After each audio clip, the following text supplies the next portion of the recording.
everybody know that we're here. I will go to the Book of Faces, Everybody. and I'll go to the threads, and then I'll go to the Discord. Book of Faces and Treads. Yeah, and the Blueski. I'll go over to the Blueski and let people know we're live over there.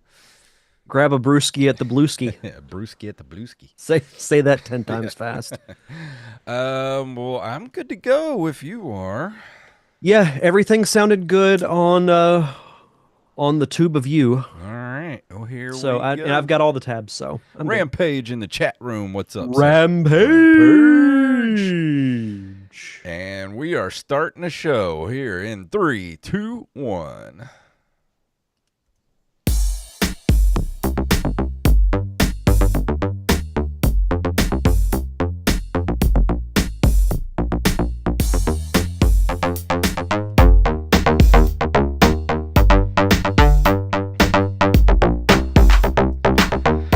Greetings, programs. It is Wrestlemania Month, or the beginning of Wrestlemania Month here on the Nerd Cave Retro Show. My name is Jason Robbins. And my name is Derek Diamond. So you excited for the WrestleMania this month? It seems like it's been a long time in between the what was the last, not the Royal Rumble. Elimination Chamber? The Elimination Chamber and WrestleMania. Yeah, WrestleMania is a little later than it usually is. It's normally around like the end of March or the beginning of April. Mm-hmm. I don't ever remember it being this late. We're, I think, just under 2 weeks away from it. Because WrestleMania, for those that might have been out of wrestling for a while, it's over 2 nights now. Mm-hmm. And it's April 19th and 20th, which is good because before they changed the format, the shows were like 5 or 6 hours long. Yeah. And that can be a bit of a chore to sit through. Yeah. But I like the 2-night format, so no, glad to be doing it. We were talking off air that this is around the time that, like, I'm always into wrestling, but I get into it even more around this time because it's WrestleMania season. Yeah. So are you excited about the Cody Rhodes and the John Cena matchup? Yeah, I'm very curious to see what happens. I know what I'd like to see happen, but I mean, we could spend a whole podcast speculating on WrestleMania, but I'm excited for it. I'm not as excited about the show as a whole as I was last year, but there's still some good stuff this year that I'm looking forward to. Who's getting inducted into the Hall of Fame this year? I haven't even seen anything about it.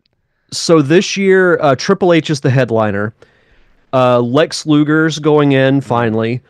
The Natural Disasters tag team, Michelle McCool, and they have started inducting matches now. Oh, really? And the first one they're going to induct is Steve Austin versus Bret Hart from WrestleMania 13. Oh, yeah.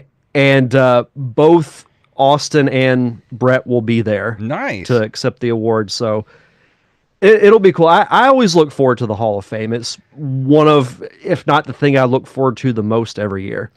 One match I know needs to be in there is the Randy Macho Man Savage and Ricky the Dragon Steamboat from WrestleMania 3 is one of the greatest wrestling matches of all time.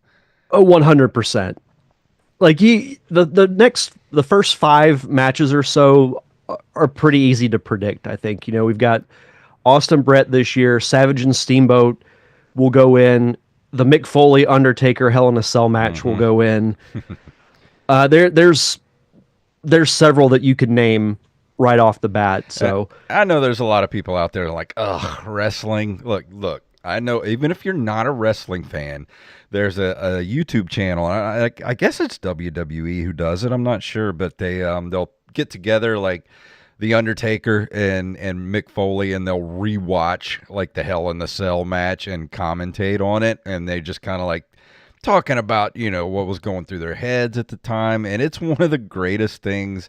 I love watching those. I saw the one not too long ago, but it was between The Undertaker and Kane, and I can't remember which WrestleMania it was. It was 1997, I think, whichever WrestleMania that was, like 12 or 13.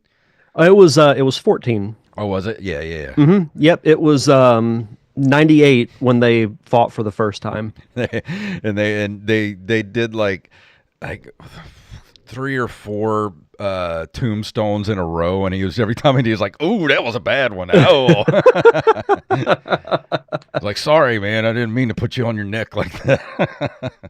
I know he's been retired for a few years, but it's still a little weird to see the Undertaker of all people like Yeah. commentating. He has his own podcast. Hmm. But it's cool though because for the longest time you never got to hear his perspective Yeah. on anything because he would never talk. And it's so cool because he's in like some of the like greatest matches of all time, just because the dude was around for like 35 years. I mean, you just law of averages, and he was just fearless, like just the crap he would do.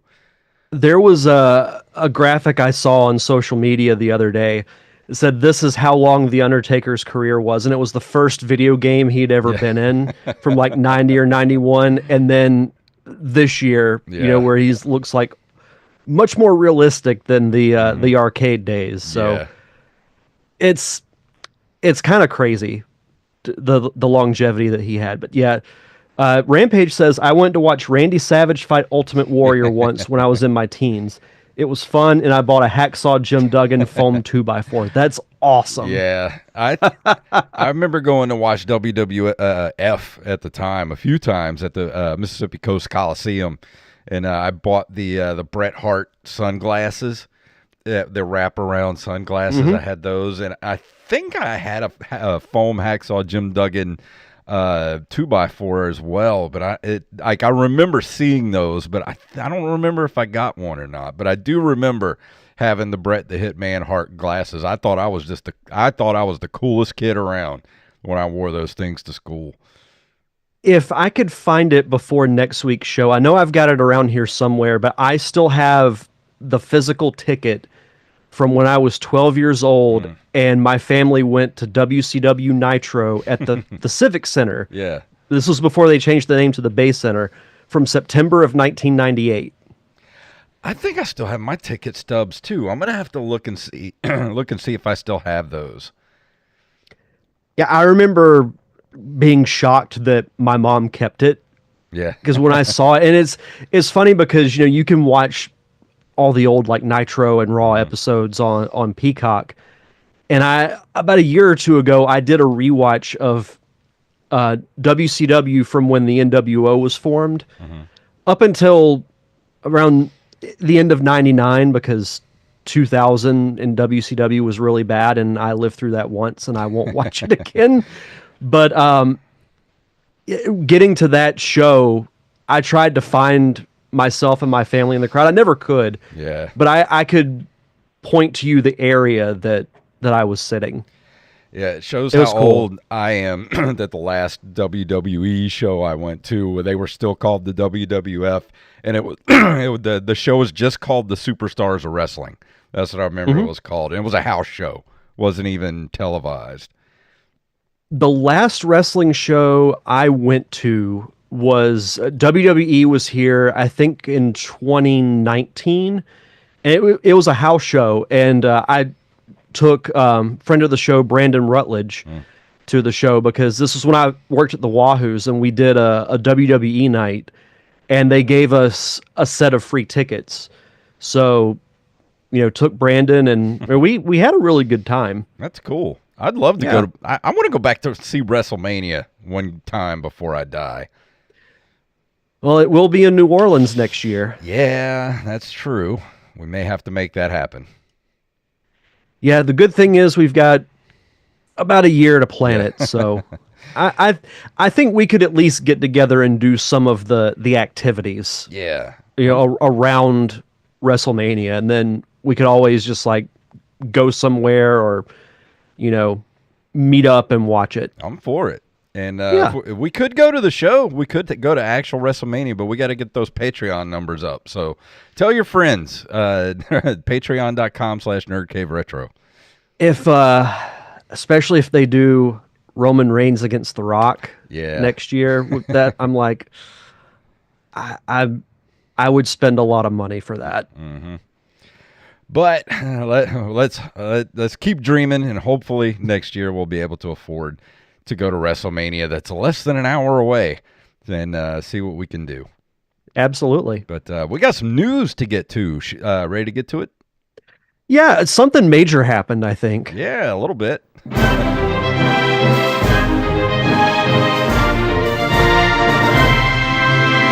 Some of tonight's stories were provided by Armez Jackson, and I am the Rampage. And if you have a news story you'd like us to cover, send them to nerdcaveretro@gmail.com. And the first story is from NintendoLife.com.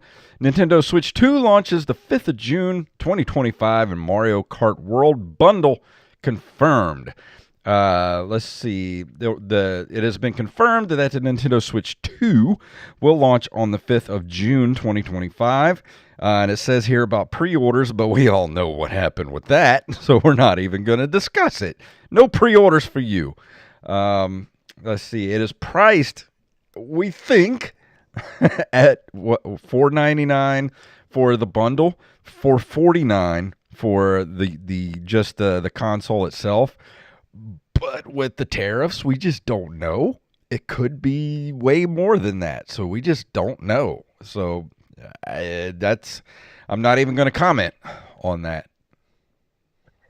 Yeah, as far as the actual announcement goes, I find myself disappointed in saying this. I thought it was meh. Yeah. Now, there are some things that I liked about it.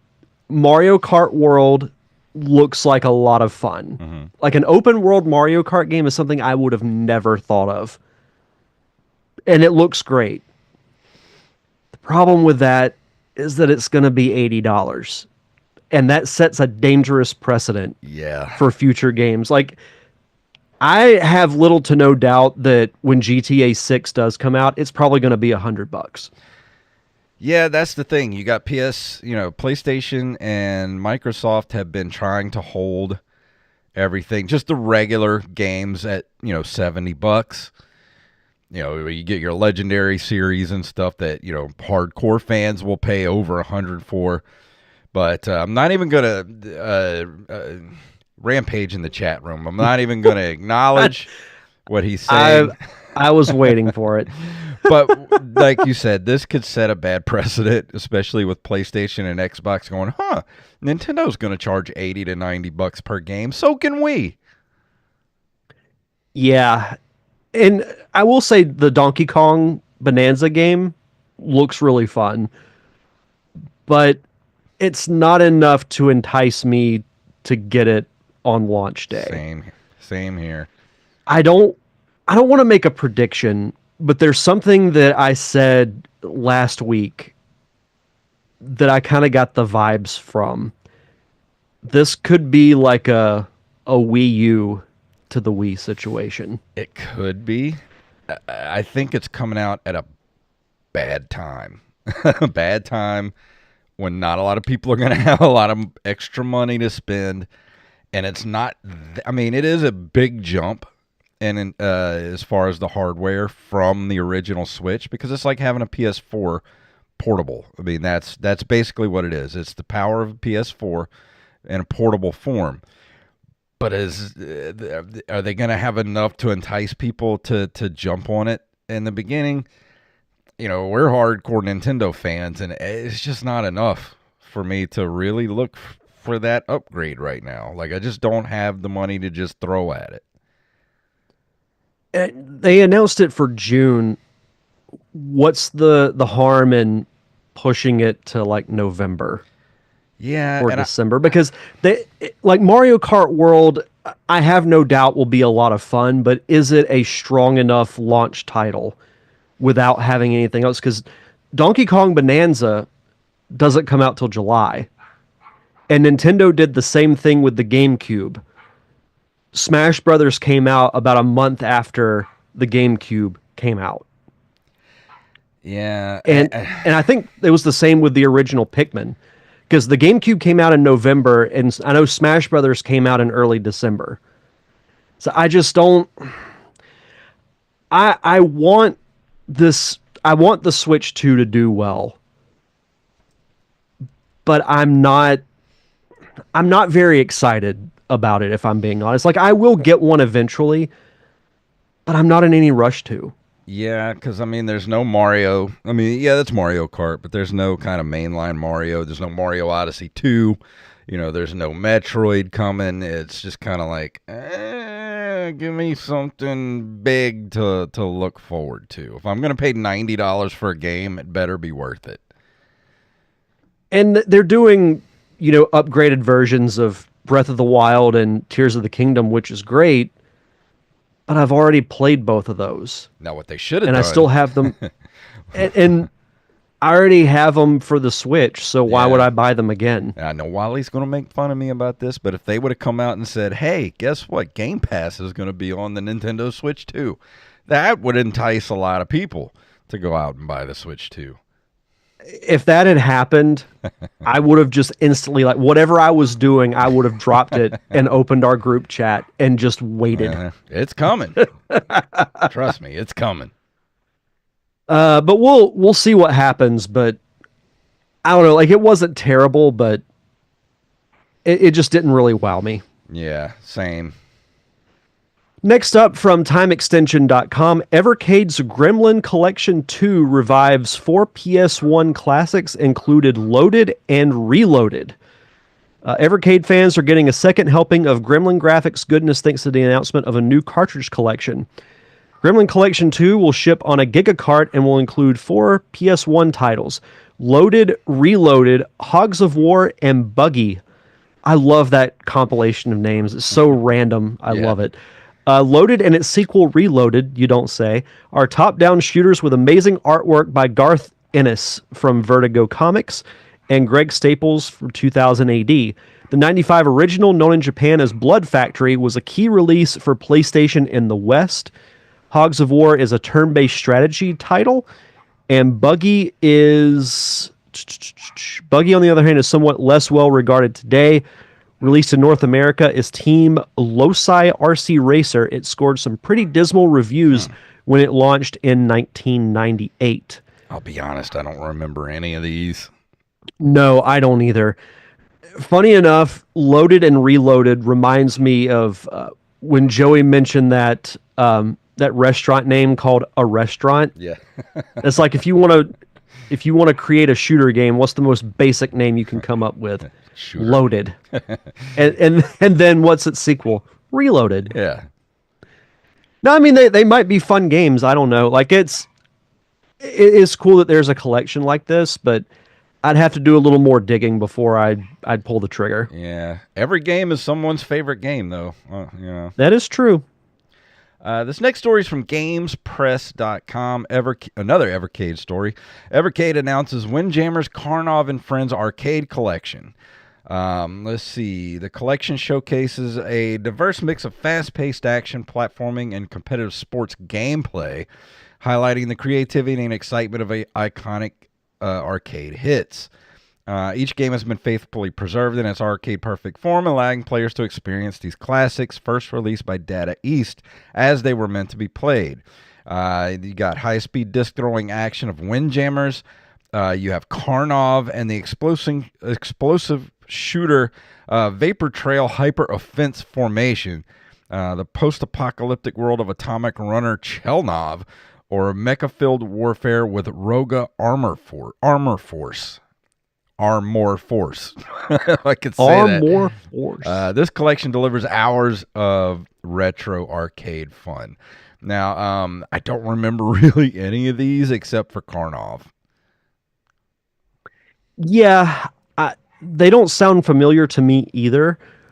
But the one thing I will say about when we do stories like these is it does introduce us to games that we haven't heard of or just know very little about. Yeah, but I don't remember like Windjammers or any of that. Like, I know Karnov because I played the NES version. Yeah, it says here there's a brief description of all 4 or all 5 games. Yeah, Karnov is a classic platformer where players control a fire-breathing strongman on a quest to find treasure. Roga Armor Force, a side-scrolling shooter packed with customizable mechs and intense battles. Vapor Trail, a high-octane vertical shooter where players pilot advanced fighter jets through enemy territories. And Windjammer's a disc throwing sports game. It's different. Yeah. I don't remember any kind of, like discus or disc throwing type of game. I mean, I remember Discs of Tron. I don't know if that's the same thing. By the way, that new Tron trailer looks excellent. Doesn't it? Oh, it looks so. But then Jared Leto shows up, and I'm like, oh, why are you in this? And then you hear Jeff Bridges, and you're like, okay, Okay, I'm back. things are better now. From GameSpot.com, another Evercade story. Evercade reveals 2 new Super Pocket handhelds featuring Neo Geo and Data East games. Each handheld is loaded with over a dozen games and works with the existing library of Evercade cartridges. That gives you access to 500 plus officially licensed retro games, making this a great way to enjoy retro classics without having to be tethered to a TV or PC. There's the Super Pocket Neo Geo edition, which will be released this June for $60. It was designed to celebrate the SNK arcade gaming lineup and comes with 14 built-in titles, including Alpha Mission 2, Blazing Star, Fatal Fury Special, King of the Monsters 2, Metal Slug X, and several more. Then the Super Pocket Data East edition, also for $60, and will be released in June as well. It comes preloaded with 18 titles and has a really cool orange and blue color palette. If you like the bright and vibrant stuff, it comes with Bad Dudes vs. Dragon Ninja, Breakthrough, Burger Time, Burnin' Rubber, great title name. Yeah. Joe and Mac Returns, Joe and Mac Caveman Ninja, Karate Champ, Peter Pepper's Ice Cream Factory, Super Burger Time, Edward Randy, Tumble Pop, and Wizard Fire, aka Dark Seal 2. I mean, these look pretty cool. I don't know how much these. How does it say how much these are gonna be? $60. 60. That's actually for not both of bad. them. Yeah, and they'll be released in June. Says they have more Super Pocket models. One from Capcom with 12 built-in games. They have one from Taito with 17 built-in games. Atari with 50 built-in games, and Technos with 15 built-in games. I mean, so whatever your favorite publisher was back in the day, they pretty much have a Evercade Super Pocket for you. Yeah, and it says here the Atari one is already sold out. Really? Mm-hmm. Oh yeah, I didn't even notice that. Wow. Let's see what's in the Capcom Yeah, I was just selection. thinking that. I'll click the thing here. 12 games, including Street Fighter II Hyper Fighting, Final Fight, 1943, Strider, Ghouls and Ghosts, along with support for Evercade's cartridges to make this the ultimate arcade companion. I might have to get this. It's got Mega Man 1942. It's got all kind of good titles on this thing. Yeah. I dig it. Yeah, that might have to be a purchase. And is this the last story here? From Wired. It is. .com, At Games Legends Ultimate HD Arcade. This is a review they did. It says, relive the joys of the 70s, 70s and 80s with this 300-game full-sized home arcade machine. Let's see. Lovely 24-inch screen, decent arcade controls, relatively easy to customize, and internet connected. But they did say it's big and kind of ugly. Some included games are poor, and the extras are pricey. Let's see. Whether you miss the old arcades or simply want an alternative to the console under your TV, the At Games Legend Ultimate HD Arcade is an easy way to dip your toe into the home arcade scene, but it's versatile enough for hobbyists looking to customize. Easy to assemble with around 300 licensed games on board this full-size machine. Both solid arcade controls for 2 players and a 24-inch screen. And they did say it was substance over style. It says assembly can be an all-day affair, and it can be enjoyable if you're into that kind of thing. You have customizable side panels and stuff like that. Let's see. It is full size at 29.53 inches by 21.65 by 66.44 inches. So make sure you have the space for it. Yeah, I mean this is cool. I wouldn't trust myself to do the assembly, but this is it's got a decent selection of titles though. Yeah, it's not bad. I will say that. And Mushmouth in the chat room popping up and says, "How are you guys talking about this right now when the Minecraft movie is out in theaters and it's going to make a $Minecraftillion?" I've played maybe 5 minutes of Minecraft in my life, so I really don't care about Minecraft. I'm sorry. I'll see it eventually. I mean, I do like Jack Black. It's interesting they got him when he's already the voice of Bowser in the Mario movie. But him and Jason Momoa might make an interesting dynamic. Yeah. Oh, and it looks stupid fun. He also says it's called the Switch 2 because you switch to a cheaper hobby. Wah, wah. I mean, you're not wrong. Put that on a shirt. You're not wrong, sir. Yeah. I'll give you that one. Have we seen the Jack Black action figure? No. No, I have not. Let's see. I will look that up right now, actually. Like action figure. How does it look? Please. Because I love Jack Black.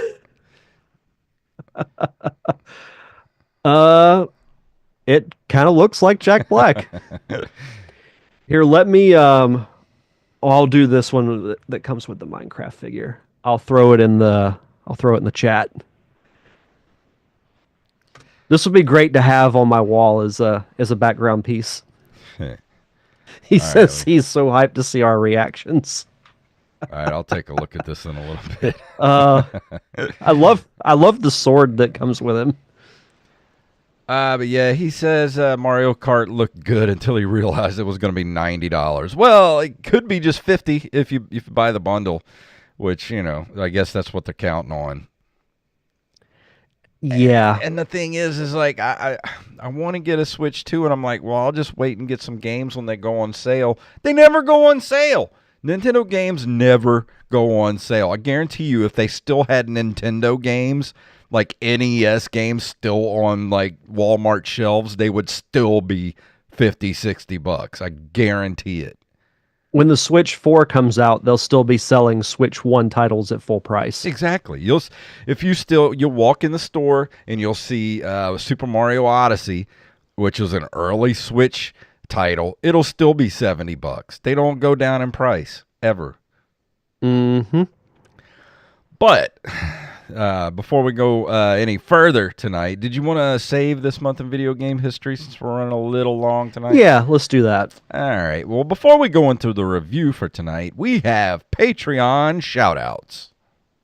As always, we like to shout out our awesome patrons over at patreon.com/nerdcaveretro. Big shout out to Riley, Romualdo Marquez, Wally Phelps, Brian Piotrowski, Nick W., Eld the Zombie, Yup Fed, a.k.a. Knife, James, a.k.a. at Jimbo Jr., Raven, Danny House, Justin Nispel. You're trying to hold it together, I know where you read to. I looked ahead. Daniel Salmon, Mr. B. Res Coffee himself, Mike Eveland, Tyler Watson, Xblade07, Armez Jackson, Carlos Longoria, a.k.a. I am the Rampage. Staff Sergeant Sketch, Gus and Penny, Matthew Salmon, Joanne Potato, and of course, Mama Diamond. Donna Diamond. Thank you all so much for your continued contributions. Long story short, Joey sent us another screenshot of yet another poorly translated voicemail that named him as Joanne. One of these days when I get time, I'm going to create like the Joey Image multiverse collage with all of his variants. But if this is your first Nerd Cave Retro, our good buddy, Mr. Joey Image, who does our commentary tracks and everything, go check him out. His YouTube channel, Joey Image YT. He's always getting these text messages, not text, but voice to text or what is it? The Apple where the It's a AI. voice. They're trying to transcribe voicemails, but the Yeah, problem yeah. is it's not any good. And they always call him something weird. And we're gonna keep the potato because that was one of the very first ones. So whatever new name he gets, it's gonna be the new name Potato. So that's what it's gonna be. And you can bet I'm going to throw one of his variants is going to be he's going to have a straw hat with a piece of grass hanging out of his mouth called Joe Tater. But back to our Patreon. Yeah. This is the perfect time to sign up for our Patreon because we started last month our Nerd Cave Retro Quest Dungeons and Dragons campaign, and it was a barrel of fun, Yeah. if you know what I mean. Keyword barrel. But yeah, Mr. Wally Phelps is our dungeon master and really did an excellent job with it. And I'm sure I speak for you as well, but I had a blast doing that. As someone who never played D&D before, it was great. Oh, and I'm so looking forward to the next installment. Oh, for sure. Yeah, and once we have Joey with us, it'll really be fun when that picks up. And so we've gotten some good feedback on the episode so far from our patrons. So if you want to get in the Patreon, it's still going to be behind the paywall for another week or two. But if you want to catch them, a month before they come out to the regular feed, you want to be a patron so you can be a step ahead of everybody. Yep, and it only costs $1 a month. And you get your own ad-free RSS feed. So if you just want to hear an episode like this just completely uninterrupted, it only costs you $1 a month. So you can head over to patreon.com/nerdcaveretro. And for new patrons, be sure to send us your social media info so we can give you a proper shout out. And I did not capture any music for the game I'm reviewing tonight because it is all licensed music and I do not want to get punched in the face by the bots over at YouTube. So I'm just going to play this as an intro. This is our stand-in intro for whenever we don't have an intro music. You look like your head fell on the cheese dip back in 1957. So that's the intro we're using for Smackdown versus Raw, which is it was known as Exciting Pro Wrestling 6 in Japan. I'd never heard that. It was developed by Ukes and published by THQ for the PlayStation 2 on November 2nd, 2004. And so if you can do math correctly, that was 21 years ago, people. 21 years ago. The sad thing is, I thought this was like 02 or 03 because the brand split happened in 02, and that was really when they started the whole SmackDown versus Raw campaign. But yeah, that surprised me because I didn't think this game came out in 04. See, I thought it was later because I know that it's the prequel to this, the one that came out before this, was SmackDown Here Comes the Pain. And I actually still have that copy, and I have the save files on there from me and Wally when we made our custom characters in that game. I haven't gone back to play it yet, but I know they're there because I can see it on when it pops up the memory card on the PlayStation 2. So I'd like to get Wally over here and do a little video of us going back and playing those old save files, our original custom created wrestlers on that game. So I'm saving that game for when I can get Wally over here. Oh, that'd be incredible. Isn't that such a great find whenever you have a game that you played like 20 years ago and the files are still there? Yep. I love that. But yeah, I've actually bought this game, SmackDown versus Raw. I found this at a local thrift shop, flea market type thing called Gypsy Moon. And they have a little room in there with old retro game stuff. And had a copy of this for $10. I talked them down to $8 because I was just like, hey, give me a discount. It's old. Nobody's playing this anymore. It's been here for like months and months. So they gave me a couple bucks off. and started playing it over the weekend. And let me look at my notes here. But just a little bit about the game. If you never played any of these games, there's a lot to these PlayStation 2 WWE games that I don't even remember like how much was in these games. But it actually it's largely, it says here in the Wikipedia, if you ever played the one we talked about a second ago, the what was the one before this one? Here Comes the Smackdown, Pain. Here Comes the Pain. This was largely similar, but adds some key features. Has had gameplay features that were introduced, including pre-match and mid-match mini-games. They're randomly chosen before every singles match and include a test of strength, stare down, and a shoving match. Several mid-match mini-games include the chop battle and a spanking mini-game for female wrestlers in bra and panty matches. Let's see. Wrestling was way different back then. Yeah, and that's one thing I was going to say about this game is, I started playing some of the season, or actually I started playing the season for the game, and of course I was the Undertaker, because I just love Undertaker. This game is very misogynistic, but it's so ridiculously over the top that you can't be mad at it, because nothing like this stuff would ever happen in real life, so it's so ridiculous that you can't be mad at it. Yeah, I would agree with that. Like, I haven't played this game in a long time, but I remember this and a couple of other games that were released around that time that had that same kind of feel, just the almost wacky, misogynistic and over the top stuff. It's almost like it was done as satire or a parody. Yeah, it's what it feels like.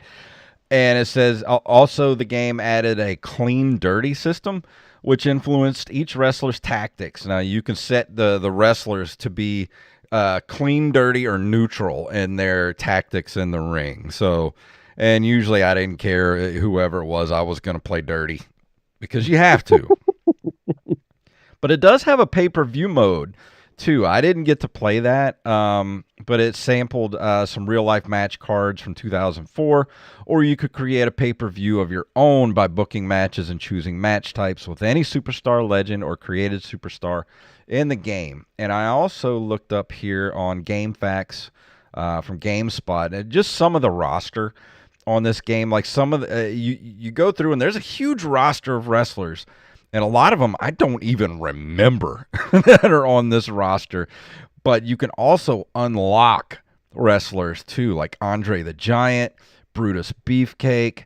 Who else could you unlock? I think Ric Flair was already. I think he's already unlocked for the main story. But they got a lot of wrestlers that you can unlock. A bunch of different like skins and stuff you can unlock. I mean, it's a crazy amount of extras and like RPG elements in this game. Like when you're going through the seasons, you get money, and it's sort of like playing like Guitar Hero or something. Like you do your little pre-match banter backstage to like build the tension or whatever. Then you go to the match.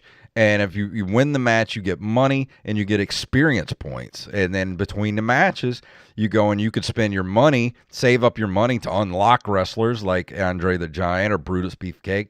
And you can take your experience points and put it in things like charisma, speed, submission, all that kind of stuff. So it's got this huge RPG element to it that I was not expecting when I played this game. Yeah, with games like this, the thing I always enjoyed the most is like creating myself or creating, friends, and we'd have these matches with each other, like you mentioned with Wally. But another thing too is getting to unlock stuff.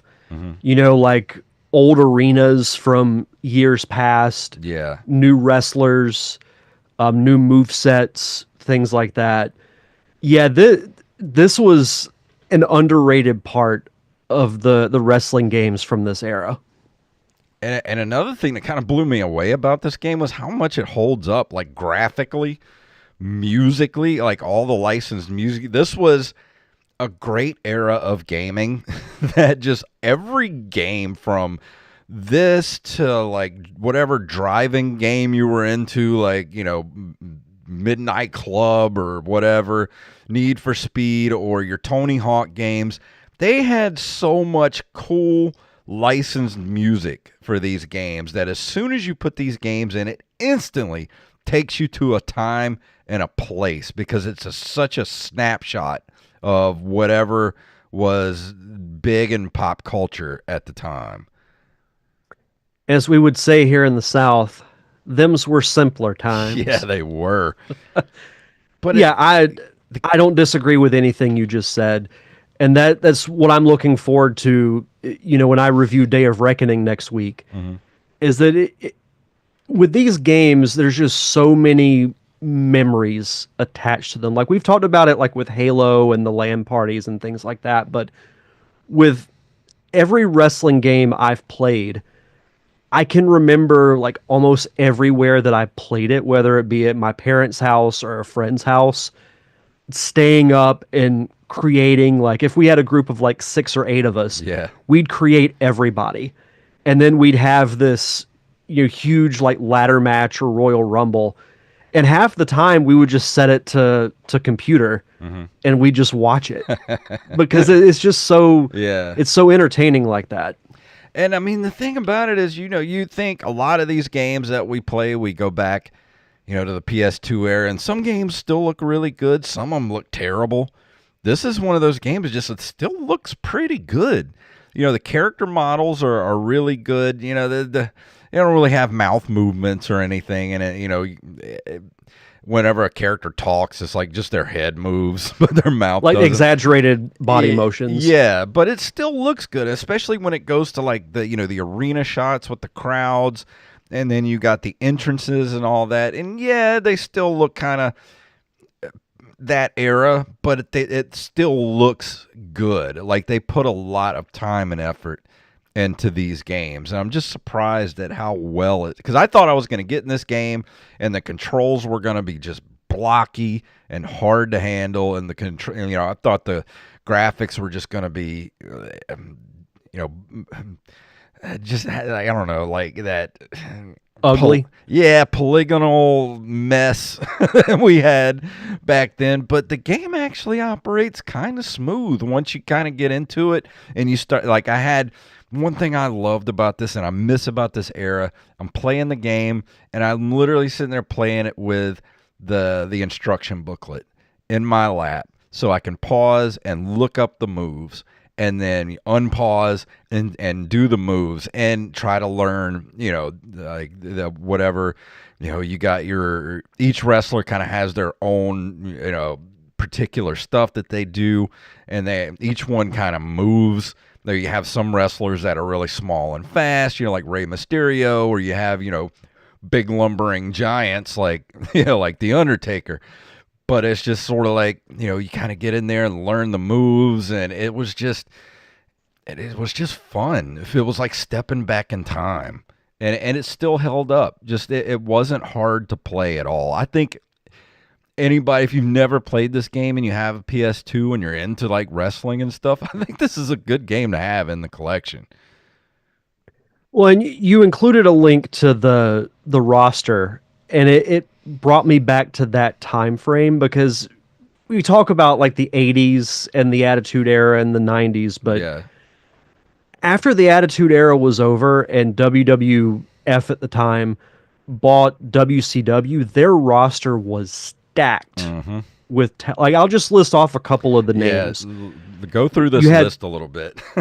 So Andre the Giant you mentioned, but as far as people who were current around that time, Batista, The Big Show, Booker T, Chris Jericho, Christian, Eddie Guerrero, JBL, Edge, Kurt Angle, Kane, Mick Foley, Randy Orton, Rob Van Dam, Shawn Michaels, Triple H, and The Undertaker. That's, man, that roster was so good. And that's only about half. You only named about half of the wrestlers that are in the roster. So this game is stacked with wrestlers to play. And it's I kind of got sucked into it. Like I was like, oh, I got to keep going. And what am I going to put these experience points into? Am I going to do submission, or, am I going to try to make him faster? Like, what am I going to put these points in? And then I start getting money, and I'm like, what can I unlock with this money? Ooh, I only have, 6,000, but I need, 15 to unlock, Andre the Giant or something like that. Like, it kind of sucks you in. It really does. Yeah, you can get lost in a game like this because you've mentioned it through several points, but it's much more immersive than you might think. Mm-hmm. Between trying to unlock stuff, creating people, even just playing through the story mode. Yeah. As like with The Undertaker, or if you chose Triple H or John Cena. It's fun. Like if you're a wrestling fan, you'll get a kick out of it. Mm-hmm. Like it's really, really fun. Because you have all the stuff that you would want to play. Like you have the story, the season mode, and you have Royal Rumble. I can't even say that. You've got Hell in a Cell you can do, and it just, I think it even has Money in the Bank, if I'm not mistaken. I think there's WrestleMania on there. There's so much stuff to do in this game. It seems like I could really, really dig in and just have a lot of fun with it, especially with like a create your own wrestler. I might actually just start playing this on my off time. No, I mean, there's nothing wrong with that. It'd be fun if like we created, like us two, Yeah. Wally and Joey, and then Joey would just probably mop the floor with us and beat us in 2 seconds. He wouldn't even need a 3 count. He'd beat us quicker than that. Yeah, and like the entrances are all really good, and at the time, and the music gets you all pumped up, the crowd's going and everything, and the announcers for the matches like just kind of make it feel like a real match.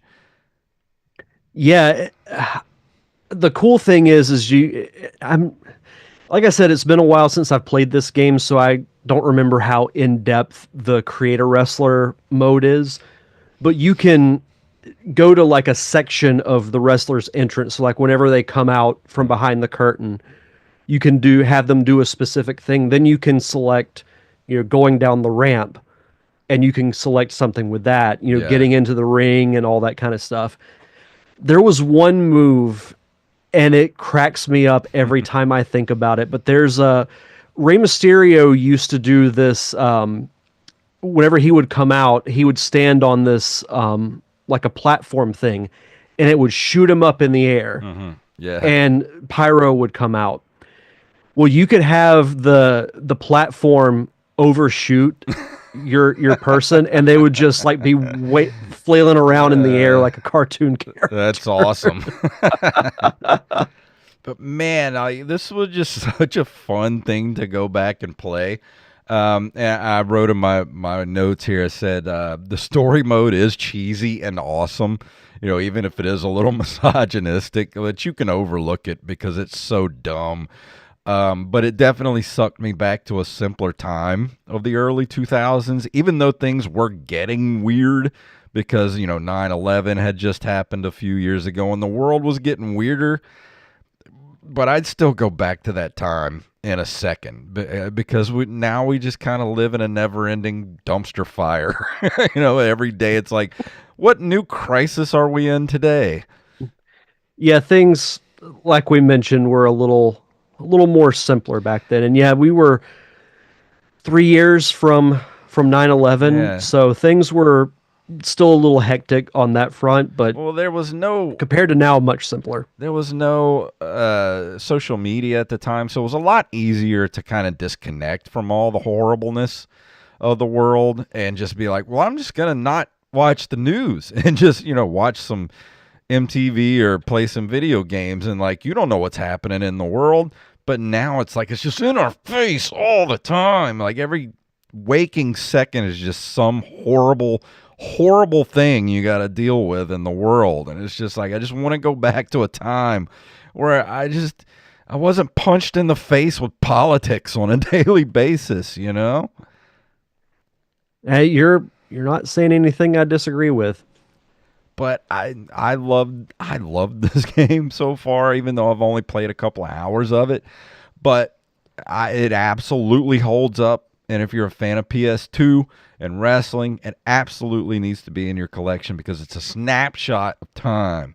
I even wrote you could remaster this right now. Just give it a fresh coat of paint, remaster it, give it a little more updated controls, and I think it would sell on nostalgia purposes alone. I would love that. Because from what I hear, I mean, I haven't played a wrestling game in a long time, but from what I hear, the last couple of WWE games haven't been that great. The last one I played, I think, was 2K13 or WWE 13 because CM Punk was on the cover. And that one was all right. And just since then, I haven't picked one up. It's kind of the same with Madden. Yeah. You know, I used to get that every year, and then it just kind of became the same game, and they wouldn't really do anything to improve on it. So Yeah. stopped getting it. I mean, when you're paying $70 for just a roster update, it's like what are we doing at this point? Now, it would make way too much sense to just release a patch with, updated teams, or in the WWE's case, updated roster. Yeah. But like I said, I had a lot of fun with this game. I think it's well worth going and picking up. Like I said, I bought it for $8 at the flea market, a really good copy of it. So let me just real quick, let me go on eBay and just see if you have a PS2 sitting around and you're like, I need something to play on my PS2. While you look that up, I'm going to grab something real quick. Okay. Here we go. Ooh, actually, I'm glad I got it for the price I did because the very first one that pops up is buy it now for $39.99. Did you hear that, Derek? I did not. The very first one that pops up, the one that I have, is buy it now. It says pristine, tested, authentic. Last one, $39.99. Oh, so you really did get a heck of a deal. Yeah, I did. I have another one here, tested and working, no manual for $30. They have one here. I have one for $22.99. So yeah, you're looking at roughly about between $20 and $40 for a copy of SmackDown versus Raw. But honestly, if you got a PS2, I don't think I think it's worth getting it, especially if you're a wrestling fan and you're a wrestling fan of that era. That you have to have this. Oh, I would totally agree with that. But what would you give this as far as a number score goes? I mean, I had a lot of fun, so I'm going to give it an 8 out of 10. I mean, I'm pretty sure if I would have played everything the game had to offer, like if I'd have had like a good month to play through this whole game, because like I said, I did not expect this game to have the depth that it had. So I'm just like maybe 3 or 4 hours into it. But if I'd have had a month with this, it'd probably score higher. No, I think 8 sounds right because some of the scores that it got from Metacritic, it got an 80 out of 100. IGN gave it 8.4 out of 10. GameZone 8.7. Eurogamer is 7. GameSpot 8.1. And VideoGamer.com gave it a 7 out of 10. Yes, so I didn't even look at these aggregate scores. It looks like it landed right at about an 8. So that's a solid B of a game right there. Yeah, and it was nominated in the 2004 Spike Video Game Awards. Wow, I can actually remember the Spike Video Game Awards. I remember that. For Best Fighting Game. So I know Here Comes the Pain gets a lot of recognition, but SmackDown vs. Raw is pretty underrated. And it's just as good in my opinion. Yeah, and I'm kind of interested to play some of the other ones as well. Like they have here a PlayStation 2 game, SmackDown vs. Raw 2010, for $13.38. There's SmackDown vs. Raw 2006 for 23 or 24. And here's one WWE SmackDown vs. Raw Superstar Series for $90. Only 90? Yeah. What year did that come out? It doesn't say. I don't know what year that came out, but yeah, actually, SmackDown versus Raw ended up being on the PlayStation 2 Greatest Hits as well. You can get a copy of the Greatest Hits, so must have done pretty well. You say graphic-wise, this game held up. If you want to see one that does not, check out the original SmackDown for the PlayStation. Oh, I can imagine. Now, I love that game, but it looks terrible. It does not hold up at all. You know what? I was actually looking up a list of Super Nintendo games for WWF or WWE, and I was actually thinking of doing for my next review, doing WrestleMania the arcade game, but they also have Raw. WWE Raw for the Super Nintendo, which a lot of people online were saying is very good and very underrated. So I might actually do that next instead of the WrestleMania the arcade game. I'm not sure though. Nick Wendling, shout out to him, who's in the chat, says Simpsons wrestling win. How did he know? I think he might have picked my second wrestling game. Yeah. So that'll be at the end of the month. But yeah, that's going to bring us to the end of this episode and this review of SmackDown versus Raw. So Derek, are you going to go play some SmackDown versus Raw? I will eventually, but I got up for a second for those who are watching on YouTube.